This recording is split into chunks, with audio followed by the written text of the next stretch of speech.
Thank you so much. We'll check in just a bit. Well, J.D. Vance, one person everyone's been talking about this week, and tonight he's finally getting a chance to speak. The vice presidential candidate set to speak at the RNC. Yeah, everybody looking to see what he has to say. Of course, many excited to see what former President Trump's new running mate has to say. And my co-anchor Mike Dardis has been in Milwaukee all week for us, talking with people who say they're really excited to hear Senator Vance speak his mind tonight. Hi there, Mike.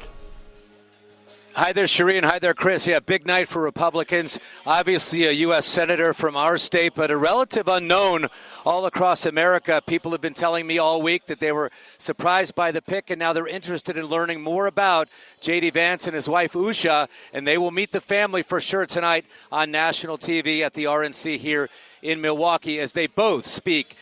J.D. will be the keynote speaker after his wife and after Donald Trump Jr. Speaking of Donald Trump, little walkthrough earlier tonight. Donald Trump was on the stage behind me getting a feel for things, doing a practice run. The former president gets his chance to speak as the ticket is now set. The two men have made appearances together here at the RNC 2 nights in a row, and now in back-to-back nights, they both take center stage. They said, make sure you get my socks. They say Trump 2024 on them. Michigan State Senator Jonathan Lindsay ponders the future of the Republican Party.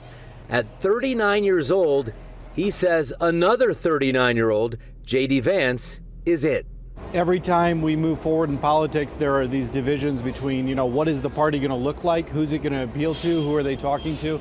And he really drills into this idea that it is the party of the working class, of the forgotten man and woman of America. Woody Johnson has known Donald Trump for 40 years. The former ambassador to the UK, who, by the way, also owns the New York Jets, is making Vance a top Republican draft pick. JD, I think, is going to excite the young people, and he's, his career path is stellar. The Hillbilly Elegy, which I have yet to read, but I heard it's very good, and it's a life story. So he brings a lot of good things to the table, but he's young. Tonight is crucial for the ticket of Trump and Vance to advance. J.D. speaking to a nation not knowing much about him. It's an opportunity to say hello on national TV. J.D., we all know his story. Grew up in Middletown. I grew up in Lebanon, just minutes apart. Joined the Marine Corps around the same time. I'm so proud to see what he has done and he carries forward for the American people. He just needs to stick with his message. He really does pull to the far right and that kind of that grassroots, that new Republican, that conservative Republican. He just needs to stick with that message, stick with the platform, and just stay conservative Republican.